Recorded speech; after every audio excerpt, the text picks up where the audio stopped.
kejadiannya itu sama. Di saat kepala sakit, di situ langsung mata kerasa kayak panas, di situ panas perihnya, itu nggak bisa lihat cahaya sama sekali.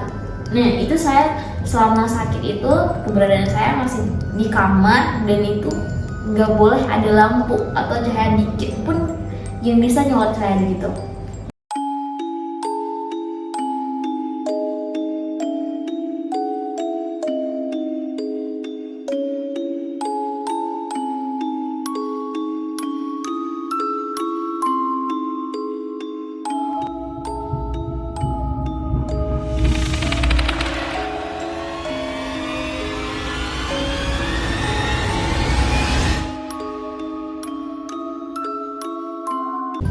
Hai Things, aku Daud. Aku Dara. Ini merupakan podcast pertama kami dengan tema Ruang Misteri. Nah, kali ini first guestar kami itu ada Kak Sarah. Nah, beliau akan menceritakan kisah misteri nyata yang pernah dialaminya. Untuk mempersingkat waktu, langsung saja kita dengarkan cerita dari Kak Sarah. Silakan Kak Sarah. Yaudah, di sini saya akan menceritakan tentang bagaimana saya awal mulanya dapat penyakit yang bisa dikategorikan dalam kategori hal mistis ya. Nah, awal mulanya saya dapat penyakit itu di tahun 2020 di waktu mau kelulusan SMA. Nah, di situ saya bangun pagi. Saat saya bangun pagi, saya pergi mandi. Nah, di saat saya mandi itu, saya ngerasa kayak di belakang tuh kayak ada uap. Itu segumpal uap tuh, entah nggak tahu dari mana asalnya. Saya pikir itu dari uap air atau uap apa gitu ya, orang yang bakar-bakar di tempat-tempat daerah-daerah situ. Nah emang sih uapnya tuh nggak terlalu banyak, tapi kayak gimana ya, kayak sisa-sisa uap orang bau gimana gitu ya. Nah selesai itu saya abain itu, saya pikir itu apa dari mana gitu ya uapnya sekarang. Nah pas selesai mandi, saya berangkat ke sekolah itu. Udah sore ya, jam pulang sekolah.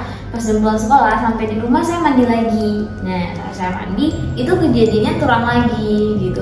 Nah dari situ kan saya heran nih, kok bisa gitu ya, kok bisa ada uap dari belakang gitu.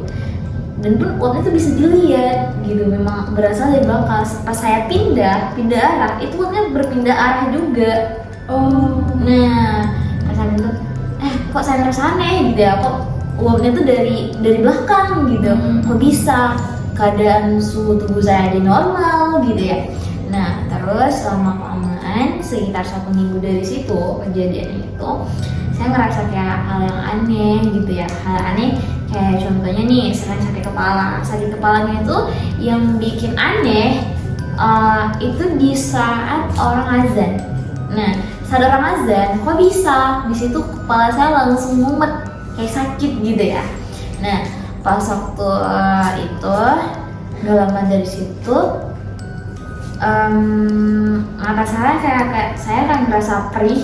Nah perih, dan selang lagi beberapa hari dari situ udah kayak gimana ya, kayak memang kesama itu kejadiannya itu sama. Di saat kepala sakit, di situ langsung mata kerasa kayak panas, di situ panas perihnya, itu nggak bisa lihat cahaya sama sekali.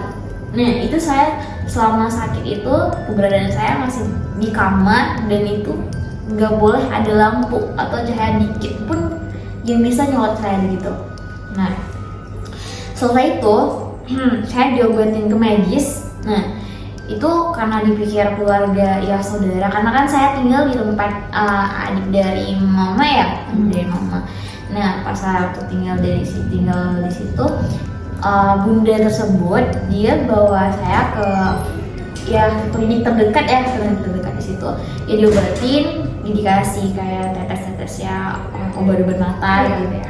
Nah selesai dikasih itu sembuh dalam 2 minggu, jangka 2 minggu. Mata saya, tapi kepala saya itu masih sering di saat azan. Nah di saat itu pas gak lama dari kesembuhannya itu kumat lagi. Nah kumat lagi, dan itu bukan makin kayak sembuh atau gimana, itu makin parah. Nah di saat makin parah itu kan udah kelulusan, dan jadi saya udah pulang kampung. Nah udah pulang ke rumah. Maaf aku potong ya. waktu kakak merasa pusing gitu, kepala mata agak perih, saat kakak mandi, kejadian beberapa minggu yang kemarin itu yang ada uap itu masih kakak rasakan nggak? Enggak, itu cuma di saat yang 2 kali itu kejadiannya. Berarti dalam 1 hari itu ya? Iya, cuma 1 hari itu. Nah, terus pas pulang kampung, nah di situ saya bilang juga nih sama mama, "Ma, kok ini sakit matanya berkelanjutan gitu ya, berkelanjutan terus nggak sembuh gitu, udah juga kayak diobatin ini itu," katanya. Ya udah, kebetulan pas selesai ngadu kayak gitu sama mama, minggu depannya itu ada dokter HTA plus juga dokter spesialis mata yang datang rumah sakit, dan kalian berobat ke sana, nunggu antrian dari pagi sampai sore. Nah, sampai sore pas waktu dia periksa dokternya, yang anehnya itu dokternya pun dia nggak tahu penyakit saya itu apa. Dia nggak ngasih tahu langsung kesimpulan apakah itu penyakitnya sakit mata karena ya iritasi, ataupun sakit matanya hanya karena kayak gimana ya, katarak gitu, penyakit mata lainnya gitu. Terus jadi sakit. Ya udah. Nah, terus pas waktu itu dia bilang gini, dia sambil tepuk-tepuk tangan nih, dokter itu cowok, dia sambil tepuk-tepuk tangan, katanya dipanggil nih, orang tua saya dipanggil, kata dokternya, "Bu, kok anaknya telat kali diperiksa," katanya gitu. Terus dia sambil tepuk-tepuk tangan saya sebelah kanan, dia bilang gini, "Kasian loh Bu, anaknya anak gadis," katanya, "kalau butuh mau gimana," gitu ya. Nah, terus itu kayak saya iba hati gitu ya, nggak ada kemungkinan gitu buat saya sembuh. Nah, terus dokternya tepuk tangan saya lagi, dia bilang gini, "Kamu banyak-banyak berdoa saja gitu ya, minta sama Yang Maha Kuasa, mudah-mudahan kamu sembuh," gitu ya. Nah, terus selesai itu dia ngasih resep obat. Nah, pas ngasih resep obat, kami langsung ini ya, keluar dari tempat itu, ngambil langsung obatnya. Terus selesai ngambil obat itu, obatnya saya pakai ya sampai rumah. Saya pikir mata saya tuh makin lama ya makin kayak ya mudah-mudahan sembuh ya gara-gara obatnya gitu. Nah, terus yang menjadi permasalahannya, kok semakin saya ngasih obat itu semakin mata saya sakit. Kayaknya obatnya mau kesini. Nah, Mata saya yang sakit sekarang. Nah, nggak tahu lagi ya. Dan satu ada kejadian aneh, setiap saya mau berobat itu pasti ada halangan. Tahu nggak halangan apa? Contoh nih, saya nih kan motor cuma 1. Nah, terus pinjam nih yang Honda motor saudara.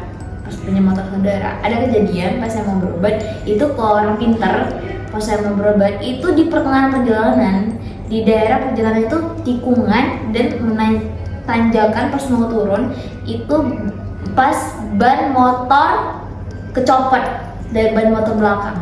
Nah, itu mungkin kecelakaan aja ya. Nah, kecelakaan, oke, kita bilang kecelakaan.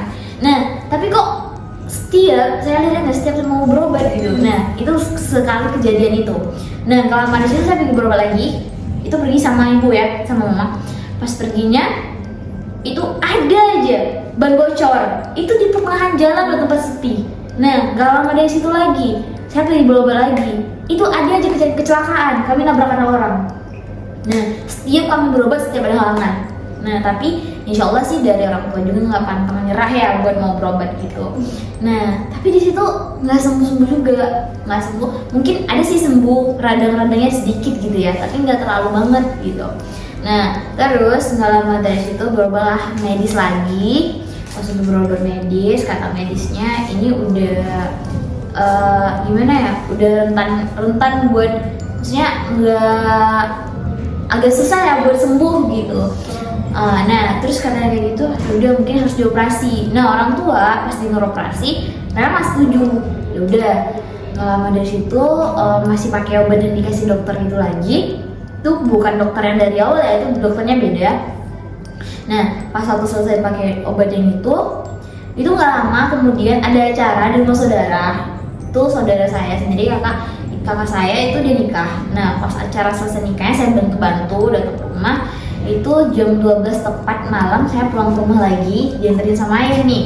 Nah, pas dianterin sama ayah itu saya di rumah cuma berdua nih sama ayah juga, karena yang sisa orang-orang di rumah ataupun saudara-saudara yang deket-deket dari rumah itu ya di rumah kakak, itu yang lagi ada acara. Nah pas bangun pagi di situ saya nggak tahu kenapa pas bangunnya saya sehat banget, sumpah.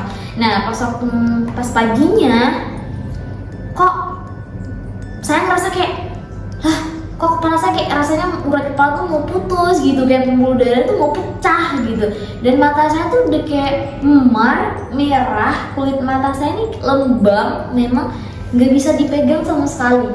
Nah jangankan dipegang, saya kena cahaya matahari nggak bisa, ataupun cahaya sinar apapun tuh nggak bisa.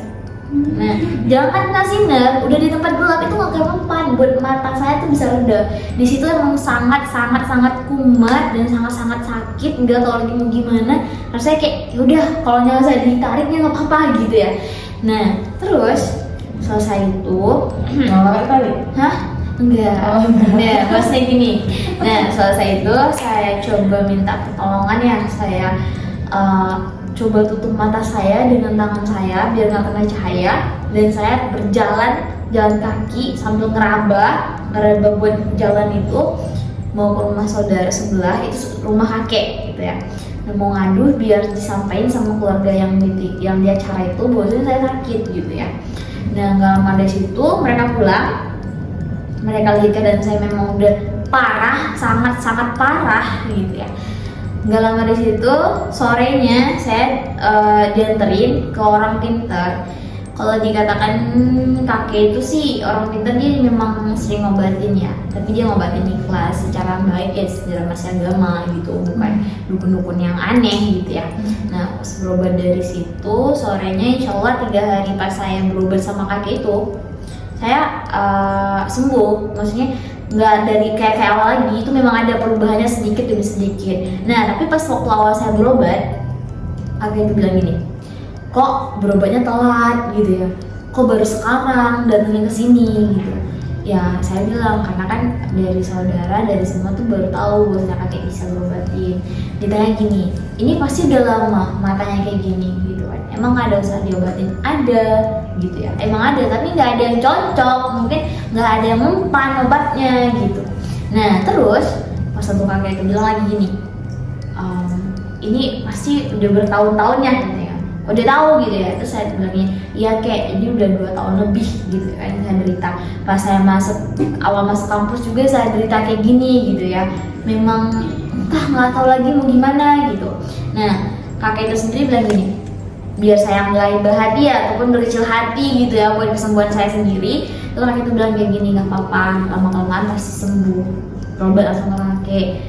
Nah terus pas berobat sama kakek itu, ya insya Allah sampai sekarang udah mata udah kayak kalau bentukan mata ya udah normal kayak asli, tapi kalau penglihatan masih ada sih kayak buram-buram, bisa dikatakan ya minus gitu, dan tapi masih berjalan walaupun nggak seiring sama langsung kakaknya itu diobatin, ditawar apa-apa gitu ya.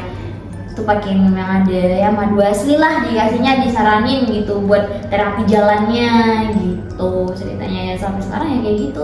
Dan satu lagi di saat efek sampingnya itu, tersamping saya masih dikenain itu kalau dari sebagian cowok, bukan sebagian ya, memang rata-rata cowok ya, kalau lihat raut muka saya tuh memang kayak nenek-nenek. Kok aneh kan, kok kayak nenek-nenek gitu ya.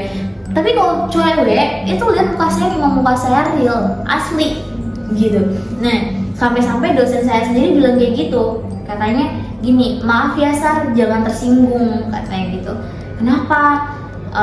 Bener sih katanya gitu. Awal mula juga Bapak berpapasan dengan kamu, Bapak pun lihat muka kamu tuh memang serem, memang kayak nenek-nenek. Nah bukan cuma Bapak itu sendiri, teman saya juga yang memang ada ilmu dikit sih gitu ya, dia juga bilang gini, Ra katanya muka kamu kok kadang-kadang redup, kadang-kadang terang gitu, kalau redup banget gitu ya, memang aneh gitu ya. Dan saya pun ngaca ya, semenjak dikasih gitu ngaca, kok ya juga gitu ya, kok aneh, memang aneh gitu, aneh banget. Nah apalagi dari bola mata, sisi bola mata. Nah habis dari situ terus pas kejadian dibilang dosen yang itu ya saya kayak merasa minder gitu ya. Tapi kalau sama temen-temen cewek ya cewek temenan gitu. Oh yang biasa aja cowok. Nah terus pas saya tanya nih sama mama, ini sakitnya kenapa sih gitu ya? Kata mama mungkin ada di waktu SMA kamu itu kayak nolak cowok nih, mungkin cowok itu sakit hati dan dia ya ngituin kamu katanya gitu. Ini jadi hilang darah. Agak cantik sih. Ya udah.